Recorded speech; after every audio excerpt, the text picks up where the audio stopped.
দুনিয়াতে সন্তান যেমন অসহায়, কবর জগতে মা বাবাও অসহায়।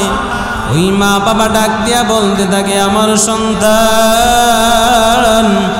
ও আমার আদরের সন্তানেরা, আমি মা বাবা তোমাদের জন্য কত কিছু করেই আসলাম, কত দুনিয়ায় কত কিছু করলাম, তোমাদের জন্য সব রেখে আসছি, কিছু আমরা নিয়ে আসতে পারি নাই।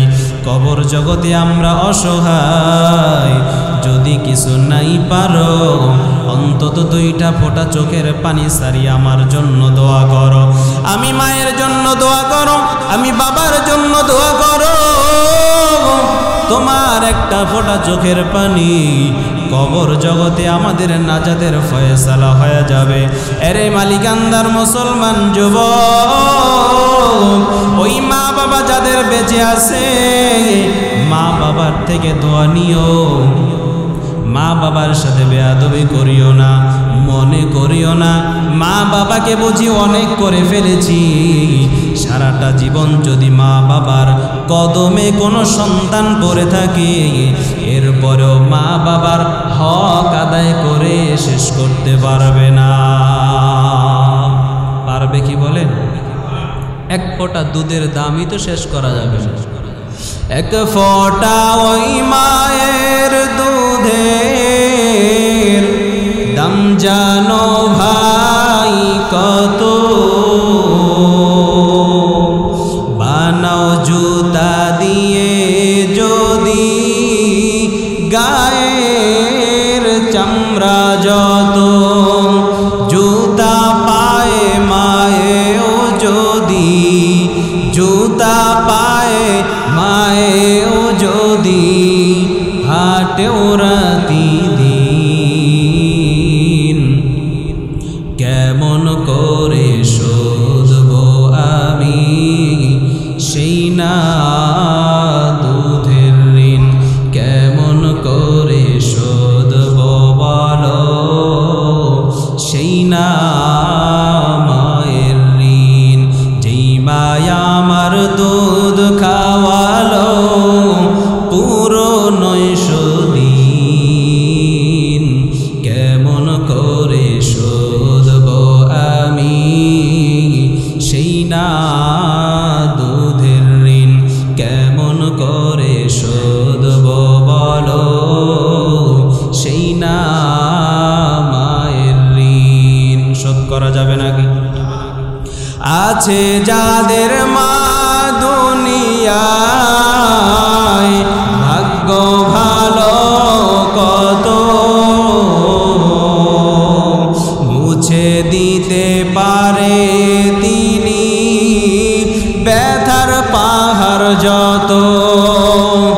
আছে যাদের মা দুনিয়ায় ভাগ্য ভালো কত, মুছে দিতে পারে তিনি ব্যথার পাহাড় যত।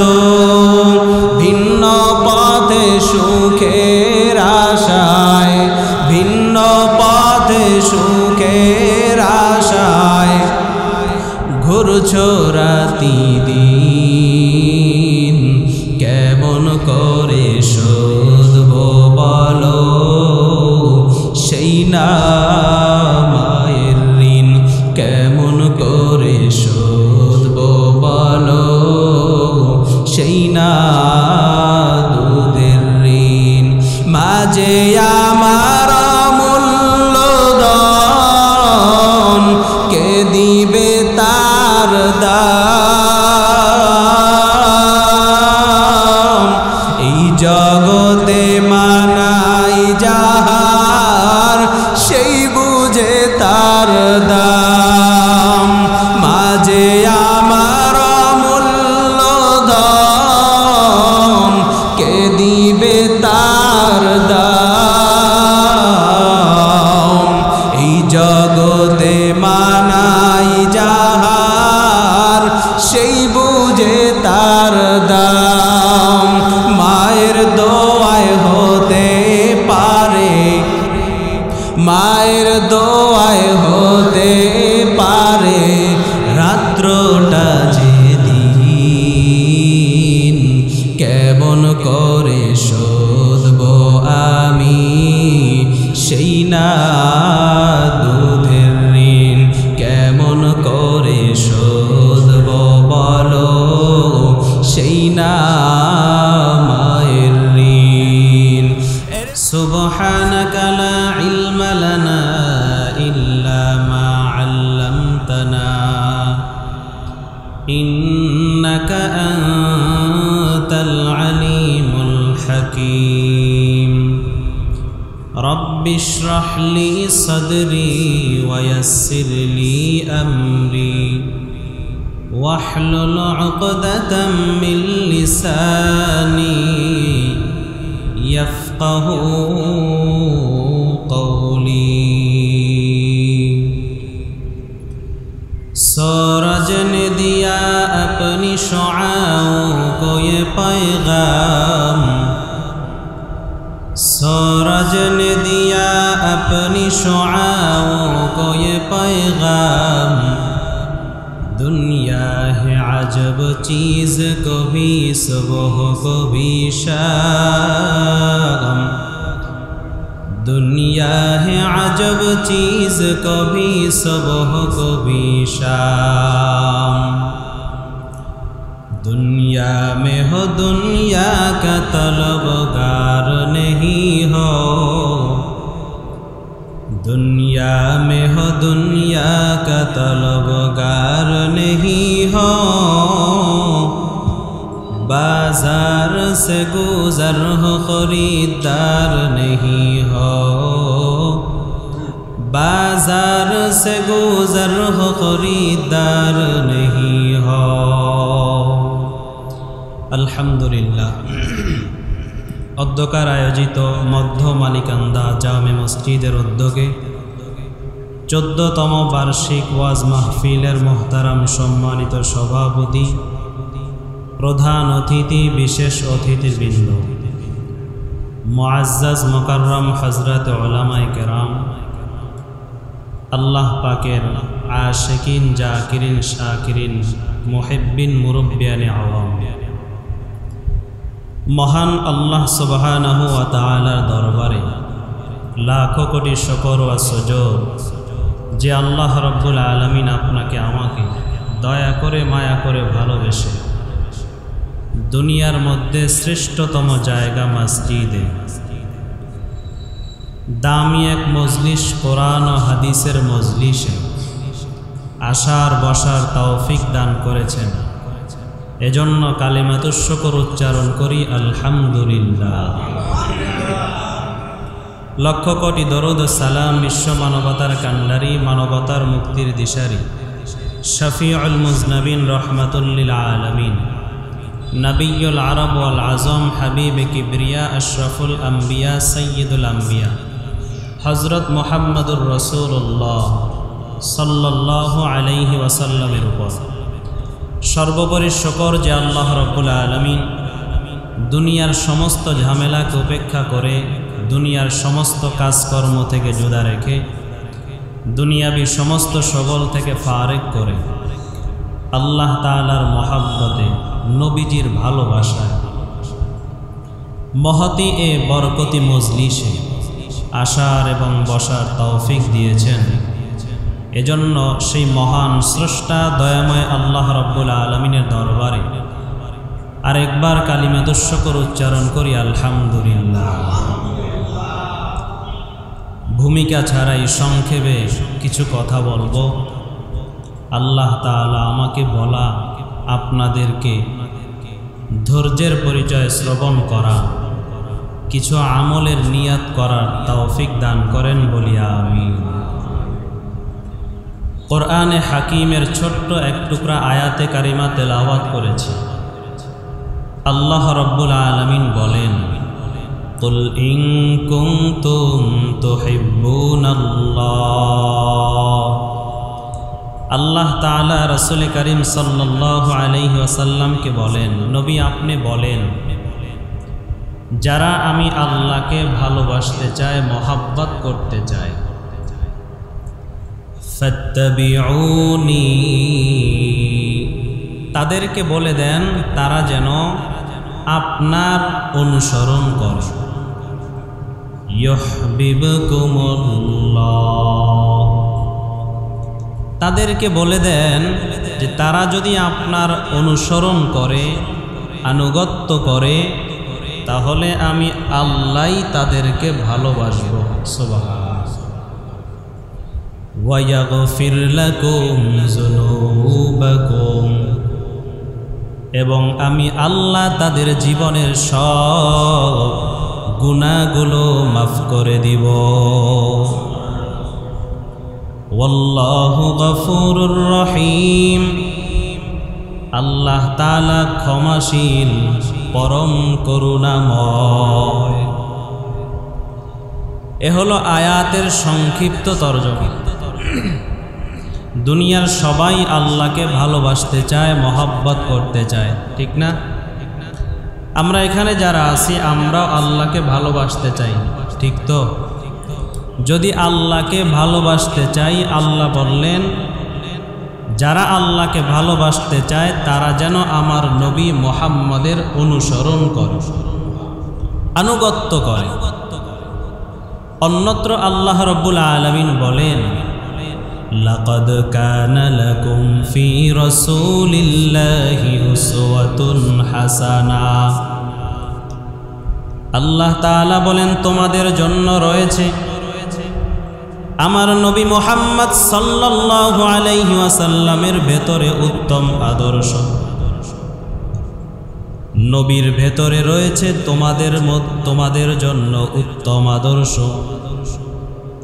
এখানে বললেন তোমরা যদি আল্লাহকে ভালোবাসতে চাও, নবীর অনুসরণ করো, আনুগত্য করো। অন্যত্র আল্লাহ বলেন তোমাদের জন্য উত্তম আদর্শ রয়েছে নবী মুহাম্মদের ভেতরে। কোন নবী মুহাম্মদ? কার ভেতরে রয়েছে তোমাদের জন্য উত্তম আদর্শ? কোন নবীর অনুসরণ করবা? সেই নবীর একটু পরিচয় দরকার আছে না নাই? আছে নাকি? কারণ যে যাকে চিনে সে তাকে মানে, যে যাকে চিনে না সে তাকে মানতেও চায় না। রাত্রবেলা ঘুমাইছেন, রাত্র 2টায় হঠাৎ ঘরের দরওয়াজায় আওয়াজ, কে যেন ডাক দেয়, আব্দুল করিম বাড়িয়া সকিনা। আব্দুল করিম ঘরের দরওয়াজা খুইলা দেখে চেয়ারম্যান সাহেব সামনে দাঁড়ানো। ডাক দিয়া সুন্দর করে ঘরে ডাক দিয়া নিয়ে আসছে, বসাইছে, সুন্দর করে নাস্তার ব্যবস্থা করছে। এরপরে বলে চেয়ারম্যান সাহেব কেন আসছেন, কি ব্যাপার? কিন্তু এই চেয়ারম্যান আরেক দরওয়াজায় গেছে, সেখানে গিয়া ডাক দিছে, ভাই বাড়ি আছো কিনা? ওই লোকটাও দরজা খুলছে, কিন্তু ওই লোকটা চেয়ারম্যানকে চিনে না। সে তো রাত্র 2টা বাজে ঘরের দরওয়াজায় ডাক দেওয়ার কারণে রাগ করবে, ঠিক কিনা? রাগ করবে না, কারণ সে তাকে চিনে না। যদি চিনতো এই লোকটা চেয়ারম্যান, অবশ্যই তাকে ঘরে নিয়ে নাস্তা করাইতো। চেয়ারম্যান ঘরে আসার কারণে নিজেকে আরো ধন্য মনে করতো, ঠিক কিনা? আল্লাহ বললেন নবীর অনুসরণ করো, আনুগত্য করো। কোন নবীর অনুসরণ করবা? কোন নবীর আনুগত্য করবা? ওই নবীর একটু যদি পরিচয় পাওয়া যায়, ওই নবীর পরিচয় যদি থাকতো, যার ভেতরে ওই নবীর পরিচয় থাকবে সে জীবনটা দিয়া হলেও নবীর অনুসরণ করবে। আল্লাহ তাআলা বলেন, ওয়ামা আরসালনাকা ইল্লা রাহমাতাল লিল আলামিন। কোন নবীর অনুসরণ করবা? আল্লাহ বলেন যেই নবীকে গোটা দুনিয়ার জন্য আমি আল্লাহ রহমত স্বরূপ নাজিল করেছি, যেই নবীকে আমি আল্লাহ গোটা দুনিয়ার জন্য রহমত বানাইলাম। নামাজের ভেতরে প্রত্যেক রাকাতে আমরা পড়ি আলহামদুলিল্লাহি রাব্বিল আলামিন। সমস্ত প্রশংসা ওই আল্লাহর যেই আল্লাহ গোটা জগতের জন্য রব, সেই আল্লাহ বলেন আমি যেমন গোটা জগতের রব, আমার নবীও ঠিক তেমন গোটা জগতের রহমত। আসমানের রব আমার আল্লাহ, আসমানের জন্য রহমত আমার নবী। জমিনের জন্য যেমন আমার আল্লাহ রব, জমিনের জন্য আমার নবী তেমন রহমত। গাছ আর মাছ বলো, পাহাড় আর পর্বত, গোটা দুনিয়ার মধ্যে সকল সৃষ্টিজীব আমার আল্লাহ, সকল সৃষ্টিজীবের যেমন রব, আমার নবী ঠিক তেমন রহমত। এজন্য গোটা দুনিয়ার সৃষ্টিজীব আমার আল্লাহর কাছে মাথা নত করে। আমার আল্লাহর আদেশ মানতে গিয়ে একটুও কুণ্ঠাবোধ করে না। আসমানকে আল্লাহ যেই আদেশ করেছেন, আসমান সেই আদেশ মানতেছে। জমিন, গাছপালা, পাহাড় পর্বত, চন্দ্র সূর্য, যাকে আল্লাহ যেভাবে আদেশ করেছেন ঠিক সেইভাবে আদেশগুলো পালন করতেছে। কেন কেন? এগুলার রব হলেন আল্লাহ। আর এই গোটা দুনিয়ার যত মাখলুকাত এরা সবাই ভালো করে জানে আল্লাহ যেমন তাদের জন্য রব, নবী তাদের জন্য তেমন রহমত। এর জন্য গোটা দুনিয়া আমার নবীর জন্য পাগল। গোটা দুনিয়ার মাখলুকাত আমার নবীকে মোহাব্বত করে ভালোবাসে। কেমন ভালোবাসা!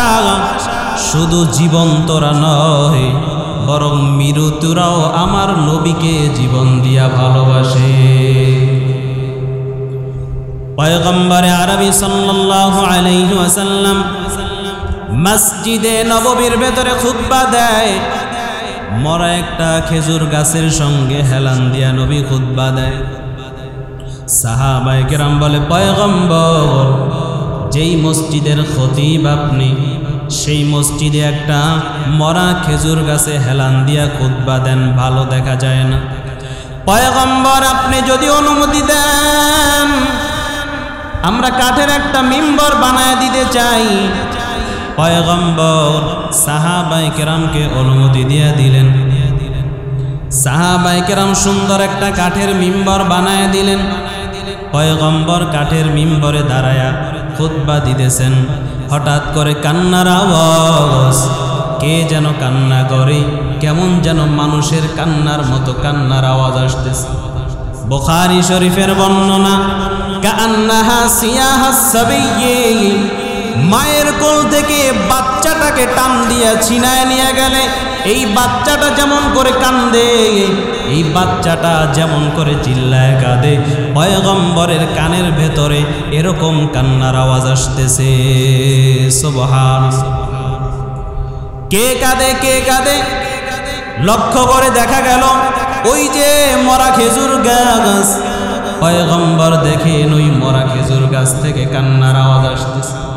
আল্লাহ নবী খুতবা বন্ধ করে নিচে নামলেন, গিয়া গাছটাকে জড়ায়া ধরলেন।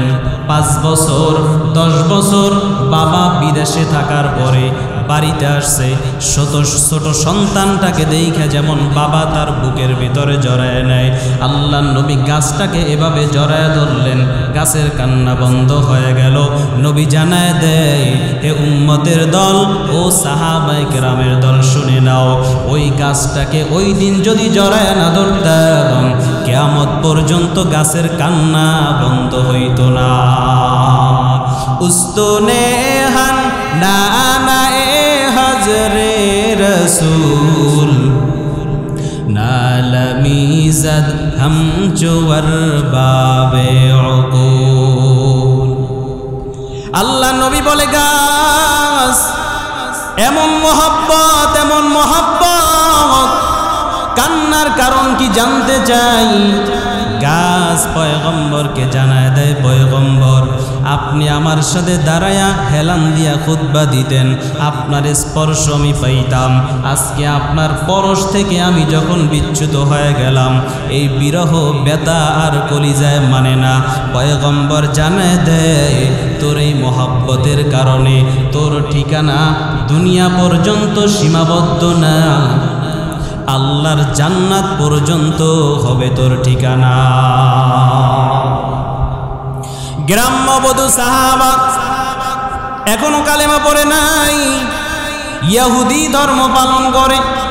পয়গম্বরের সামনে আইসা বলে, মুহাম্মদ তুমি যে আল্লাহর রাসূল, আল্লাহ যে তোমাকে নবুয়ত দান করেছেন, কেমন করে বুঝবো তুমি আল্লাহর রাসূল? আমি কেমন করে সাক্ষ্য দিব তুমি আল্লাহর রাসূল? আল্লাহর নবী বলেন, ওই যে দেখো একটা খেজুর গাছ, এই খেজুর গাছের মধ্যে কত সুন্দর পাকা পাকা খেজুর ঝুলতেছে। এই বান্দা, ওই গাছের খেজুরগুলোকে যদি আমি ডাক দেই, ওরা যদি আমার ডাকে সাড়া দেয়, বলো তুমি মানবা কিনা, সাক্ষ্য দিবা কিনা আমি আল্লাহর রাসূল? গ্রাম্য লোকটা বলে, রাসূল আগে ডাক দেন, পরে দেখা যাবে। আল্লাহর নবী ইশারা করলেন, কোনো কালক্ষেপণ হয় নাই, দেরি হয় নাই। নবীজি ইশারা করার সাথে সাথে গাছের খেজুরের কাঁদিটা একটা লাফ মেরে নবীর কদমের সামনে চলে আসে। আর জোরে বলেন। পয়গম্বর আবার ইশারা করলেন, আবার চলে গেছে, গাছের মধ্যে লেগে গেছে। বধূ এবার ডাক দিয়া বলে, ও পয়গম্বর, আর কোনো প্রমাণের দরকার নাই, আমি সাক্ষ্য দিতেছি, আশহাদু আল্লা ইলাহা ইল্লাল্লাহ ওয়া আশহাদু আন্নাকা রাসূলুল্লাহ। নবী, আল্লাহ ছাড়া কোনো ইলাহ নাই, কোনো মাবুদ নাই, আপনি আল্লাহর পাঠানো রাসূল, তাতে কোনো সন্দেহ না। ওই নবী এমন রহমতের নবী, এমন নবী যেই নবীকে গাছ পর্যন্ত চিনে, গাছ পর্যন্ত চিনে, মাছ পর্যন্ত চিনে। ওই নবী এমন নবী, পয়গম্বরে আরবি সাল্লাল্লাহু আলাইহি ওয়াসাল্লাম রাস্তা দিয়া চলতেছেন, হঠাৎ এক রাখালের সঙ্গে দেখা হয়ে গেল। রাখালকে নবী কালিমার দাওয়াত দেয়, এই রাখাল কালেমা পড়ে নাও। রাখাল ডাক দিয়া বলে, মুহাম্মদ আমি একজন গরিব মানুষ, এই রাখালগিরি করি আমার সংসার চালাই। এই যে উট ভেড়া বকরিগুলো দেখতেছো, এদেরকে আমি মাঠে ঘাটে চড়াই, আর ওদের সাথে থাকার কারণে ওদের শরীরের গন্ধ আমার শরীরের গন্ধ এক হয়ে গেছে। ওদের পায়খানা প্রস্রাব আমার শরীরে লাগে, এজন্য আমার শরীর থেকে দুর্গন্ধ আসে। আমার জাতি ভাইরা পর্যন্ত আমাকে তাদের সাথে বসতে দেয় না। আমার দুর্গন্ধের কারণে আমি আমার মায়ের কাছে যাইতে পারি না, আমি আমার বাবার কাছেও যাইতে পারি না। আমাকে সবাই আলাদা করে দেয়। আমি যেই প্লেটে খানা খাই, ওই প্লেটে আর কেউ খানা খাইতে চায় না। যেই গ্লাসে আমি পানি পান করি, ওই গ্লাসে আরেকজন পানি পান করতে চায় না। এ মুহাম্মদ, আমি যদি তোমার কালেমা পড়ে নেই, বলো আমার কি লাভ? আমার এই দুর্গন্ধ কি যাবে নাকি? আমার এই শরীরের গন্ধ কি চলে যাবে না? আমি কি তোমার সাথে এক দস্তারখানে বসতে পারবো নাকি? তোমার সাহাবাদের সঙ্গে আমি একসাথে থাকতে পারবো নাকি? নাকি তখনও আমাকে একা একা থাকতে হবে? আগে এটার জবাব দাও। পয়গম্বর ডাক দিয়া বলে, রাখাল ওটা পরে দেখা যাবে, আগে তুই কালেমা পড়ে নে। রাখাল সাথে সাথে কালেমা পড়ে নেয়। রাখালো পয়গম্বরের হাতটা দইরা পড়ে নেয়, আশহাদু আল্লা ইলাহা ইল্লাল্লাহ ওয়া আশহাদু আন্নাকা রাসূলুল্লাহ। রাখাল কালেমা পড়তে দেরি হয়। রাখালের শরীরটা ছিল দুর্গন্ধযুক্ত। কালেমা পড়ার সাথে সাথে মনে হয় যেন রাখালের শরীর থেকে এখন মিশকের ঘ্রাণ বের হয়। রাখাল যখন নাকি নিজের অবস্থা পরিবর্তন, রাখাল চোখের পানি ছেড়ে কান্না করে আর বলে, মুহাম্মদ এতদিন কেন আমাকে কালেমার দাওয়াত দাও নাই? এতদিন কেন আমাকে কালেমার কথা বলো নাই? তুমি যদি আরো আগে আমাকে কালেমার দাওয়াত দিতে, আমি আরো আগেই তো কালেমা পড়ে মুসলমান হয়ে যাইতাম। এ মুহাম্মদ পয়গম্বর, আমি আর তোমার দরবার ছেড়ে যেতে চাই না। আমি আর ওই ইহুদির মালিকে যেতে চাই না। আমি আর ইহুদির বাড়িতে যাব না। আমি আর দুনিয়ার কোনো বান্ধব নিতে চাই না। কে থেকে জীবনটাকে বার করতে চাই। ও পয়গম্বর, কিন্তু এই যে উট ভেড়া বকরিগুলো দেখতেছেন, এগুলো তো আমার না, এগুলা তো আমার মালিকের। এগুলা কি করব? পয়গম্বর বলেন, যাও এগুলাকে তুমি তোমার মালিকের কাছে পৌঁছায় দিয়ে আবার চলে আসবা। রাখাল ডাক দিয়া বলে, পয়গম্বর কেমন করে যাব? আমার মালিক ইহুদি, বড় খারাপ। যদি জানে আমি কালেমা পড়েছি, আপনাকে মুহাম্মদ বলে স্বীকার করে নিয়েছি, আপনার হাতে হাত দিয়েছি, আমার মালিক আমাকে মারবে, আমার মালিক আমাকে অত্যাচার করবে। আমি অত্যাচার সহ্য করতে পারবো না। আমি পারবো না খোবাইবের মতো শাস্তি সহ্য করার জন্য। আমি পারবো না বেলালে হাবশির মতো কষ্ট স্বীকার করার জন্য। পয়গম্বর, আমার বড় ভয় হয়, আমি তাদের মতো ধৈর্য ধারণ করতে পারবো না। হযরতে খাব্বাব রাদিয়াল্লাহু তাআলা আন ইসলামের জন্য কত কষ্ট করেছেন। ইহুদি বেঈমানের দল এত খারাপ, এত খারাপ।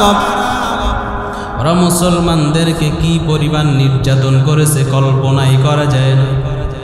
ইসলামের ইতিহাসের পাতায় 3 নাম্বার মুসলমান খাব্বাব রাদিয়াল্লাহু তাআলা আনহু একদিন ওমর ফারুক রাদিয়াল্লাহু তাআলা আনহুর খেলাফতের জামানায় আসলেন। ওমরের কাছে আসার পরে ওমর দামি একটা চেয়ারে খাব্বাবকে বসাইছেন, কুশল বিনিময় করতেছেন, গল্প করতেছেন। এক পর্যায়ে ওমর ডাক দিয়া বলে, খাব্বাব, ইসলামের জন্য, দ্বীনের জন্য কি পরিমাণ কষ্ট স্বীকার করেছো বলো? তোমার কষ্ট বেশি নাকি আমার কষ্ট বেশি? একটু কম্পেয়ার করতে চাই, একটু মাপতে চাই। তুমি বেশি কষ্ট স্বীকার করেছো না আমি বেশি কষ্ট স্বীকার করেছি? হযরতে খাব্বাব ডাক দিয়া বলে, খলিফাতুল মুসলিমিন, আপনি আগে বলেন আপনি কি পরিমাণ কষ্ট স্বীকার করেছেন? ওমর ডাক দিয়া বলে, না আমি আগে বলবো না, তুমি আগে বলো কি পরিমাণ কষ্ট তুমি স্বীকার করেছো।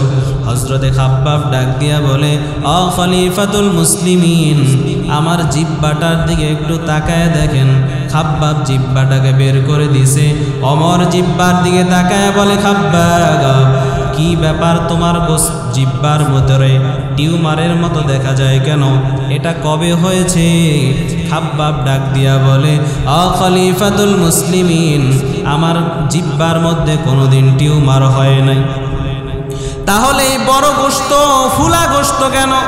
খাব্বাব ডাক দিয়া বলে, খলিফাতুল মুসলিমিন, এটা কালেমার মোহাব্বতের জন্য।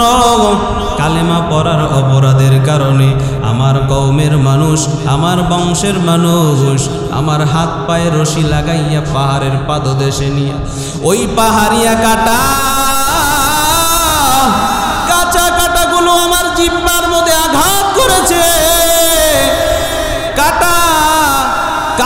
কাঁচা কাঁটাগুলো দিয়ে আমার জিহ্বার ভেতরে আঘাত করেছে। ওই থেকে আমার জিহ্বার ভেতরে গোশত ফুলে গেছে, আমি ভালোভাবে কথা বলতে পারি না। ও খলিফাতুল মুসলিমিন, আমার পিঠটার দিকে একটু তাকায় দেখেন। পিঠের দিকে তাকায় দেখে কোনো গোশত নাই, হাড্ডিগুলো দেখা যায়। ওমর ডাক দিয়ে বলে, খাব্বাব তোমার কুষ্ঠরোগ হয়েছিল কবে আগে বলো? খাব্বাব ডাক দিয়া বলে, ও খলিফাতুল মুসলিমিন, আমার জিন্দেগিতে কোনোদিন কুষ্ঠরোগ হয় নাই। কালেমা পড়ার কারণে আমার কওমের মানুষেরা আমার হাতে পায়ের মধ্যে রশি লাগাইয়া জ্বলন্ত আগুনের আংটাগুলো সাজাইয়া জ্বলন্ত আগুনের আংটার রাখছে, আমার বুকের উপরে পাড়া দিয়া আমাকে শুধু বেত্রাঘাত করেছে আর বলছে খাব্বা কালেমা সার, কালিমা সাগর। খাব্বাব বলে ওমর ওই জ্বলন্ত আংটা আগুনের কয়লাগুলো আমার পিঠের গোশতগুলো জ্বালায় দিয়েছে, আমার পিঠের চর্বিগুলো পসপস করে জ্বলছে, আমি কানে শুনতে পেয়েছি। আর আল্লাহকে ডেকে বলছি, আল্লাহ দুনিয়ার কষ্ট সহ্য করা সম্ভব, ওই জাহান্নামের আগুনের আযাব সহ্য করা সম্ভব হবে না। রাখাল ডাক দিয়া বলে, ও পয়গম্বর, ইহুদি বেঈমানেরা এমন নির্যাতন করে আমি পারবো না, আমার মালিকের সামনে গিয়ে দাঁড়ানোর মতো ক্ষমতা আমার নাই, কারণ আমার মালিক যদি আমাকে অত্যাচার করে আমি সহ্য করতে পারবো না। আল্লাহর নবী বলেন, তাইলে কি করব? রাখাল গ্রাম্য মানুষ সহজভাবে বলে দিছে, পয়গম্বর এগুলো আপনি দিয়ে আসেন। সুবহানাল্লাহ। গ্রাম্য মানুষ তো সহজ সরল, বলে ফেলছে নবী আপনি দিয়ে আসেন। আল্লাহ নবী ডাক দিয়া বলে, রশিটা আমার হাতে দাও। সুবহানাল্লাহ।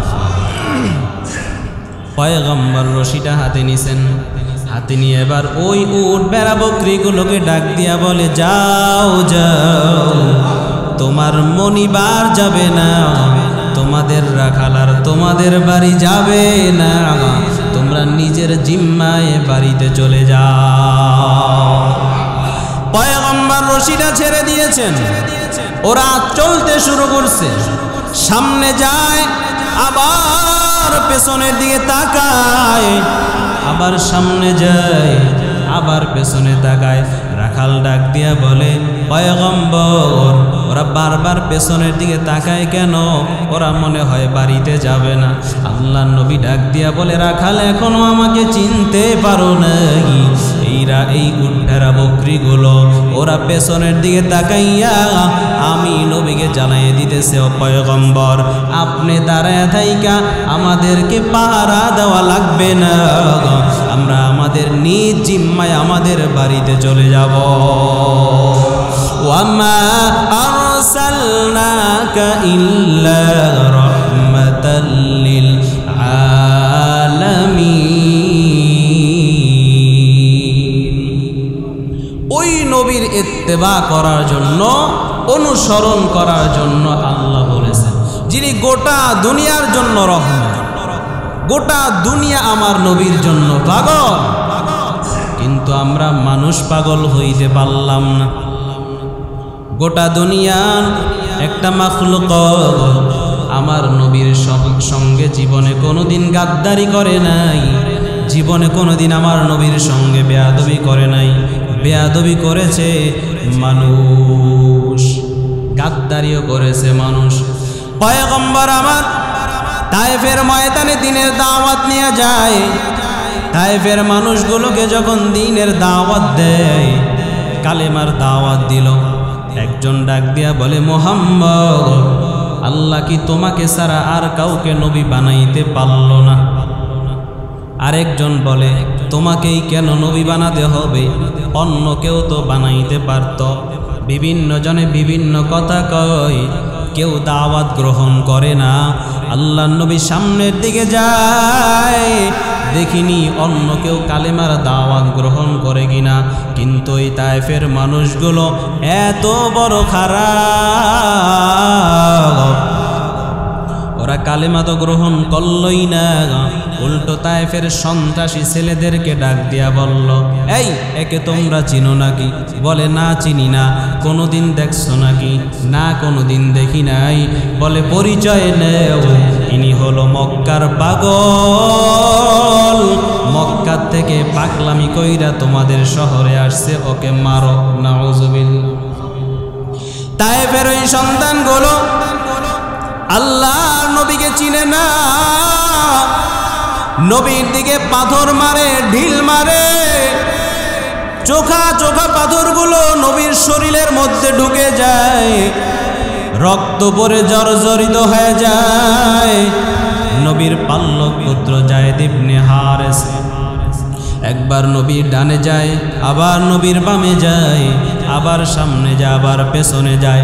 ডাক দিয়া বলে, ও তায়েফের মানুষ, এই লোকটাকে মারিও না, তোমাদের যত মারার দরকার আমাকে মারো, এরপরেও এই লোকটাকে মারিও না, এরপরেও আমার নবীর গায়ে আঘাত করিও না, আমাকে মেরে ফেলো, আমাকে রক্তাক্ত করে ফেলো, কোনো আফসোস নাই, কারণ আমার নবীকে মারিও না, আমার নবী বড় ইয়তীম, আমার নবীর দুনিয়ায় মা নাই, আমার নবীর দুনিয়ায় বাবা নাই। যেই সন্তানগুলো এতিম হয়, দুনিয়ার ভেতরে দেখবেন যেই সন্তানগুলো এতিম, মা হারা বাবা হারা, এই সন্তানগুলো দাদা দাদি নানা নানি এত আদর করে, এত যত্ন নেয়, কিন্তু যেই সন্তানগুলোর মা নাই বাবা নাই, ওই সন্তানগুলো দেখবেন দাদা দাদু নানা নানুর আদরে তাদের মন ভরে না। এতিম সন্তানদেরকে যদি একটা থাপ্পড় দেওয়া হয়, এই থাপ্পড়টা তার চামড়ায় যতটুকু আঘাত লাগে, এর চাইতে আরো কোটি গুণ আঘাত তার কলিজার ভেতরে লাগে, ঠিক কিনা? যেই সন্তানগুলো এতিম, ওদের চেহারার মধ্যে দেখবেন সব সময় একটা কষ্টের ছাপ ফুটে থাকে, কেমন যেন কি যেন নাই, কি যেন নাই, কি যেন হারায় ফেলছে। আল্লাহর নবীর পাল্লক পুত্র যায়েদ ডাক দিয়া কয়, তোরা একে মারিস না, কারণ তার যে দুনিয়ায় মা নাই, তার যে দুনিয়ায় বাবা নেই। মা যদি থাকতো, মায়ের কোলে মাথাটা লাগাইলে মা মাথাটা মোছায় দিত, বাবা থাকলে বাবা মাথাটা মোছায় দিত। মা যখন মাথার মধ্যে হাত দিয়া দোয়া করে, হাজারো কষ্টের ভেতরে কষ্টটা অর্ধেক কমিয়া যায়। মা যখন বাবা বলে ডাক দেয়, সন্তানের মনে হাজার কষ্ট থাকলে সন্তান কষ্টটাকে ভুলে যায়, হালকা হয়ে যায়। এর নবীর উম্মতের দল, ওই মা বাবা যার দুনিয়ায় নাই, অন্তত 2 ফোঁটা চোখের পানি সারিয়া দিয়া আজকে মাহফিলের আখিরি মোনাজাতে ওই মা বাবার জন্য দোয়া করিয়া যায়, কারণ দুনিয়ার ভেতরে সন্তান যেমন মা হারায়া অসহায়, বাবা হারায়া যেমন অসহায় হয়ে থাকে, ওই কবর জগতেও কিন্তু মা বাবা বড় অসহায়। দুনিয়াতে সন্তান যেমন অসহায়, কবর জগতে মা বাবাও অসহায়। ওই মা বাবা ডাক দিয়া বলতে থাকে, আমার সন্তান, ও আমার আদরের সন্তানেরা, আমি মা বাবা তোমাদের জন্য কত কিছু করেই আসলাম, কত দুনিয়ায় কত কিছু করলাম, তোমাদের জন্য সব রেখে আসছি, কিছু আমরা নিয়ে আসতে পারি নাই। কবর জগতে আমরা অসহায়, যদি কিছু নাই পারো অন্তত 2টা ফোঁটা চোখের পানি সারি আমার জন্য দোয়া করো। আমি মায়ের জন্য দোয়া করো, আমি বাবার জন্য দোয়া করো, তোমার একটা ফোঁটা চোখের পানি কবর জগতে আমাদের নাজাতের ফয়সালা হয়ে যাবে। এরে মালিকান্দার মুসলমান যুবক, ওই মা বাবা যাদের বেঁচে আছে, মা বাবার থেকে দোয়া নিও, মা বাবার সাথে বেয়াদবি করিও না, মনে করিও না মা বাবাকে বুঝি অনেক করে ফেলেছি। সারাটা জীবন যদি মা বাবার কদমে কোনো সন্তান পড়ে থাকে, এরপরেও মা বাবার হক আদায় করে শেষ করতে পারবে না। পারবে কি বলেন? 1 ফোঁটা দুধের দামই তো শেষ করা যাবে না। 1 ফোঁটা ওই মায়ের দুধের দাম জানো ভাই কত, বানাও জুতা দিয়ে যদি গায়ের চামড়া যত, জুতা পায়ে মায়েও যদি, জুতা পায়ে মায়েও যদি কাটেও রাতি দিন, কেমন করে শোধব আমি সেই না দুধের ঋণ, কেমন করে শোধব বলো সেই না মায়ের ঋণ। যেই মায়া আমার দুধ খাওয়ালো পুরো 900 দিন, কেমন করে শোধব আমি সেই না দুধের ঋণ, কেমন করে শোধব বলো সেই না মায়ের ঋণ। শোধ করা যাবে নাকি? আছে যাদের মা দুনিয়ায় ভাগ্য ভালো কত, মুছে দিতে পারে তিনি ব্যথার পাহাড় যত। আছে যাদের মা দুনিয়ায় ভাগ্য ভালো কত, মুছে দিতে পারে তিনি ব্যথার পাহাড় যত। ভিন্ন পথে সুখের আশায়, ভিন্ন পথে সুখের আশায় ঘুরছো রাতি দিন, কেমন করে শোধব বলো সেই না মায়ের ঋণ, কেমন করে শোধব বলো সেই না দুধের ঋণ। মাঝে আমার মূল্যধন কে দিবে তার দাম, এই জগতে মানাই যাহার সেই বুঝে তার দাম। মাঝে আমার মূল্যধন কে দিবে তার দাম, এই জগতে মানাই যাহার সেই বুঝে তার দাম। মায়ের দোয়ায় হতে পারে, মায়ের দোয়ায় হতে পারে রাত্রটা যেদিন, কেমন করে শোধব আমি সেই না দুধের ঋণ, কেমন করে শোধব বলো সেই না মায়ের ঋণ। এরে নবীর উম্মতের দল, ও মালিকান্দার যুবক,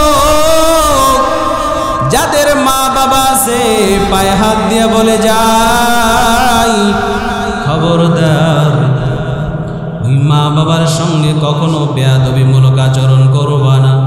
যদি পারো মা বাবার সঙ্গে ভালো ব্যবহার করে দোয়া নাও, অন্তত দোয়া যদি নাও নিতে পারো বদদোয়া নিয়ে নিজের জীবনকে ধ্বংস করিও না, কারণ এটা যে একটা আগুন,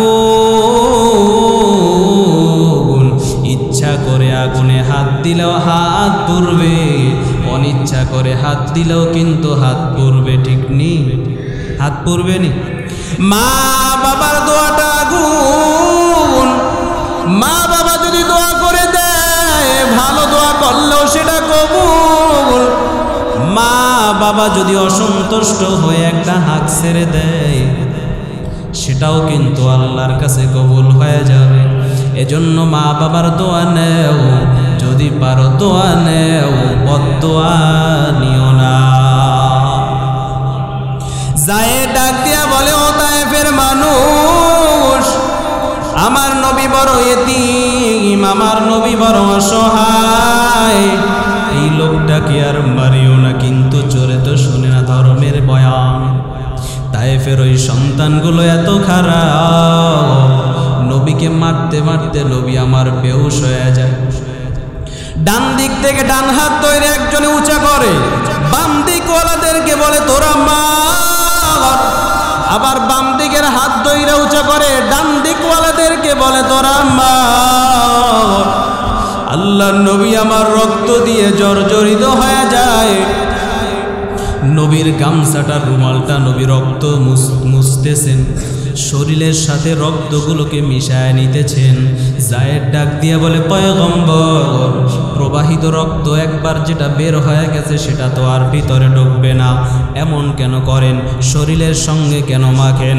পয়গম্বর ডাক দিয়া কয় জায়েদ, এই তায়েফের মানুষগুলো যদিও আমাকে চিনে না, আমার রক্তের দাম ওরা জানে না, আমার রক্তের ওজন ওরা জানে না, কিন্তু তায়েফের মাটি ভালো করে আমাকে চিনে। এই তায়েফের মাটি আমার রক্তের ওজন জানে গো। এই তায়েফের মাটি চিনে আমি নবী কেমন, আমার রক্তের কত দাম। একটা ফোঁটা রক্ত যদি তায়েফের জমিনে পড়ে যায়, তায়েফের মাটি সহ্য করতে পারবে না। এজন্য আমি আমার রক্তগুলোকে শরীরের সাথে মিশিয়ে নেই, যেন আমার রক্তগুলো তায়েফের জমিন স্পর্শ না করতে পারে। পয়গম্বর আমার এভাবে করে মার খাচ্ছেন, খেতে খেতে একটা পাহাড়ের উপরে উঠছেন, একটা পাথরের উপরে বসছেন। আল্লাহ ডাক দিয়া বলে ও পাথর, আজকে তুমি আর পাথরের আচরণ করবা না, আমার নবীর জন্য তুমি তুলার মতো নরম হয়ে যাও। পয়গম্বর আমার বসছেন, একটা ফোঁটা রক্ত পয়গম্বরের জুতা মোবারক বেয়ে বেয়ে জমিনের মধ্যে পড়ে যাবে, এখনই পড়ে যাবে। নবীরও খেয়াল নাই, জায়েদও দেখে নাই, ফেরেশতারাও দেখে নাই, কিন্তু আমার আল্লাহর কাছে তো খবর আছে নাকি বলেন? আল্লাহ তাআলা জিব্রাইলকে ডাক দিয়া বলে ও জিব্রাইল, জলদি করে যাও, ওই যে দেখো আমার নবীর জুতা মোবারক বেয়ে বেয়ে একটা ফোঁটা রক্ত জমিনে পড়ে যাইতেছে। ও জিব্রাইল জলদি করে যাও, ওই রক্তের ফোঁটা তুমি তোমার ডানায় নেও, তায়েফের জমিনে যেন আমার নবীর রক্ত না পড়ে। জিব্রাইল বলে ওই দিন আমি আমার 600 ডানা ব্যবহার করে আমি জমিনের মধ্যে আসলাম, নবীর কদমের নিচে আমার ডানাটা বিছায় দিলাম। পয়গম্বরের ওই এক ফোঁটা রক্ত আমার ডানার উপরে আমি নিয়ে নিলাম। যখন আমার ডানার মধ্যে পয়গম্বরের এক ফোঁটা রক্ত পড়েছে, আমি ওই দিন বুঝেছি আমার নবীর রক্তের ওজন কত। কারণ আমার ডানার উপরে যখন পয়গম্বরের রক্ত ফোঁটা পড়েছে, আমার কাছে মনে হইল আল্লাহর 7টা আসমান আর 7 জমিন আমি জিব্রাইলের ডানার উপরে চাপায় দিয়েছে। আল্লাহু আকবার বলেন। জিব্রাইল বলে ওই দিন আমি বুঝেছি আমার নবীর রক্তের ওজন। আসলেই আমার নবীর এই রক্তের ওজন সহ্য করার মতো শক্তি আল্লাহর জমিনের নাই। জিব্রাইল ডাক দিয়া বলে পয়গম্বর, আল্লাহর অর্ডার হয়ে গেছে, নবী আপনি শুধু একটু অনুমতি দিয়ে দেন। তায়েফের পাহাড়ের দুই ফেরেশতা নিয়ে আসছি, ওদেরকে আপনি অনুমতি দেন।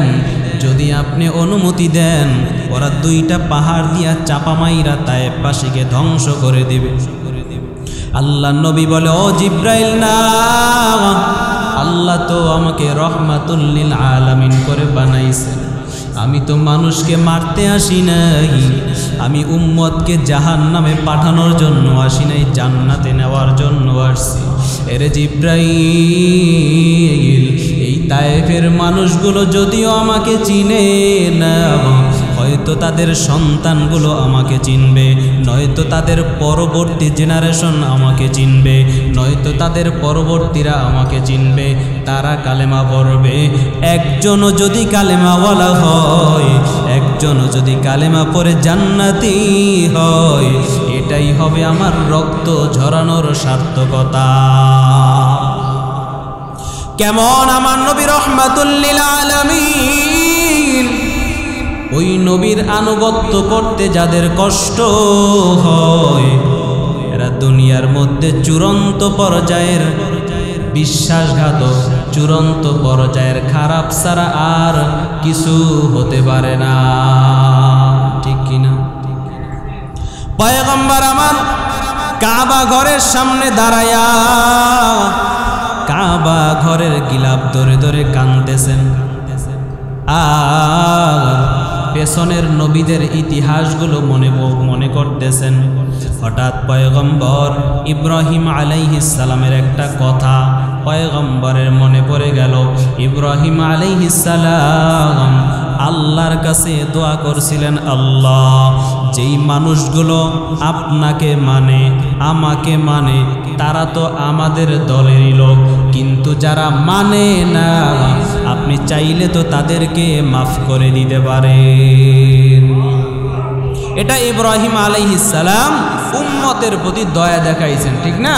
যে যারা আমাকে মানে আপনাকে মানে তারা তো আমাদের দলেরই, আর যারা মানে না তাদেরকে চাইলে আপনি মাফ করে দিতে পারেন। তার মানে আল্লাহ তাদেরকে আপনি মাফ করে দেন। সুবহানাল্লাহ। পড়তে পড়তে পয়গম্বরে আরবি সাল্লাল্লাহু আলাইহি ওয়াসাল্লাম ঈসা নবীর একটা কথা মনে পড়ে গেল। ঈসা আলাইহিস সালাম আল্লাহকে ডাক দিয়া বলতেছে, আল্লাহ ইন তুআযিবুহুম ফাইন্নাহুম ইবাদু, আয় আল্লাহ আপনি যদি তাদেরকে আযাব দেন তারা তো আপনারই বান্দা, তাদেরকে তো আপনি বানাইছেন, তাদেরকে তো অন্য কেউ বানায় নাই। আপনি যদি তাদেরকে শাস্তি দেন তারা তো আপনারই বান্দা, আর আপনি চাইলে তো ক্ষমাও করে দিতে পারে। পয়গম্বর ঈসা আলাইহিস সালামের উম্মতের দয়া, ইব্রাহিম আলাইহিস সালামের উম্মতের দয়া দুইটা মনে করিয়া এবার পয়গম্বর কাবা ঘরের গিলাপ কান্না আরো বাড়ায় দিছে। আমার আল্লাহ তো পয়গম্বরের দিলের খবর জানেন, তারপরও জিব্রাইলকে পাঠায় দিছে, ও জিব্রাইল জলদি করে যাও আমার পয়গম্বরকে দিয়া প্রশ্ন করো, ও পয়গম্বর কেন কাঁদেন? পয়গম্বর আপনার কান্নার কারণ কি জানতে চাই। আল্লাহর নবী বলে, ও জিব্রাইল আল্লাহকে বলে দেও আমি আমার গুনাহগার উম্মতের জন্য কাঁদি। আল্লাহ তাআলা জিব্রাইলকে জানায় দিলেন, ও জিব্রাইল আমার বন্ধুকে বলে দাও আমার বন্ধুকে তার উম্মতের ব্যাপারে আমি আল্লাহ খুশি করে দিব। নবীর কান্না বন্ধ হয় না। ও নবী এখনো কেন আপনি কাঁদতেছেন? পয়গম্বর বলে, ও জিব্রাইল আল্লাহকে বলে দেও আল্লাহ তাআলা আমার একটা উম্মত যতক্ষণ পর্যন্ত জাহান্নামে থাকবে ততক্ষণ পর্যন্ত আমি নবী খুশি হব না। আল্লাহ জানায় দেয়, জিব্রাইল আমার বন্ধুকে জানাইয়া দাও আমি আল্লাহ হাশরের ময়দানে শাফাআতের অধিকারী বানাবো। আমার বন্ধু যাকে ধরে বলবে এটা আমার উম্মত, এটা আমার উম্মত, এটা আমার উম্মত, আমার বন্ধু যাকে যাকে সুপারিশ করবে আমি তাকে তাকে জান্নাতে দিয়া দিব। বদরের যুদ্ধের পূর্বে আমার পয়গম্বর রাত্রবেলায় স্বপ্ন দেখলেন। পয়গম্বর 70টা গাভী পয়গম্বর নিজ হাতে জবেহ করছেন, স্বপ্ন যোগে দেখলেন। নবীদের স্বপ্ন তো সত্য, ঠিক না? নবীদের সত্য ওহী। আল্লাহ নবী সাহাবাদেরকে জানাইলেন, ও সাহাবায়ে কেরাম রাতের বেলা আমি এই স্বপ্ন দেখেছি, 70টা গাভী আমি নিজ হাতে জবেহ করেছি। তার মানে বদরের যুদ্ধে আমার সাহাবায়ে কেরামদের মধ্যে 70 জন সাহাবা শহীদ হবে। যুদ্ধ শুরু হয়ে গেল, যুদ্ধ শেষ। কোথায় সাহাবায়ে কেরাম শাহাদাত বরণ করেছে খুঁজে খুঁজে বের করো।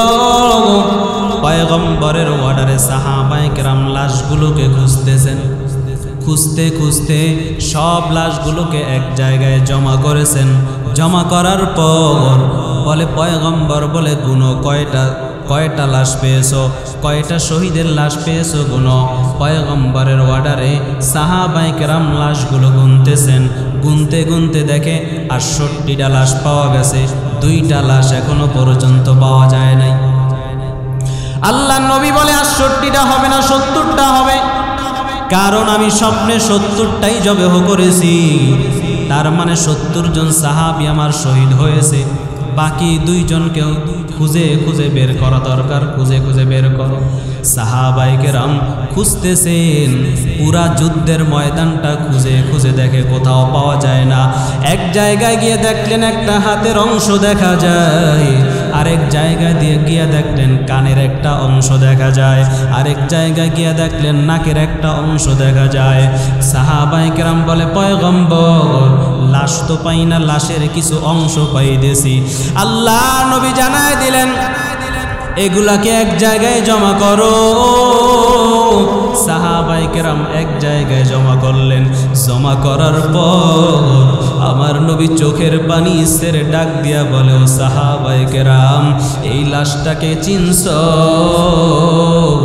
এই লাশটা যে আমার চাচা আমির হামজার লাশ, এই লাশটা আমার চাচা আমির হামজার লাশ। আল্লাহ নবী কসম করে বললেন, যারা আমার চাচাকে টুকরো টুকরো করেছে আমি তাদেরকেও, তাদের কোনো জনকে পাইল এরকম টুকরা টুকরা করো। কিন্তু পরবর্তীতে যখন আমার পয়গম্বর ওমা আরসালনাকা ইল্লা রাহমাতাল লিল আলামিন এই আয়াত স্মরণ হওয়া মাত্র পয়গম্বর বলেন, না না, আমি তো মানুষকে হত্যা করার জন্য আসি নাই, আল্লাহ তো আমাকে রহমত স্বরূপ পাঠাইছেন, অতএব আমার দ্বারা প্রতিশোধ নেওয়া সম্ভব না। পয়গম্বর কসমের কাফারা দিয়েছেন, রহমাতুল লিল আলামিন, রহমতের নবীর পরিচয় দিয়েছেন। সুবহানাল্লাহ। এজন্য আল্লাহ বলেন ওই নবীর ইত্তেবা করো যদি আমি আল্লাহকে ভালোবাসতে চাও। কুল ইন কুনতুম তুহিব্বুনাল্লাহ, যদি আপনি আল্লাহকে ভালোবাসতে চাও ফাত্তাবিউনি, ওই নবীর অনুগত করো, ওই নবীর অনুসরণ করো যেই নবীকে আমি আল্লাহ গোটা দুনিয়ার জন্য রহমত স্বরূপ পাঠাইছি। যদি ওই নবীকে মানো, ওই নবীর আনুগত্য যদি করতে পারো, আমাকে ভালোবাসা নিয়ে চিন্তা করতে হবে না। ইউহিব্বুকুমুল্লাহ, আমি আল্লাহই তোমাদেরকে ভালোবাসবো। আল্লাহ তাআলার ভালোবাসা অন্তরে জমা করে নবীজির আনুগত্য করার তৌফিক আমাকে আপনাকে সকলকে দান করেন বলি আমিন। এই মাহফিলকে আল্লাহ কবুল করেন বলি আমিন।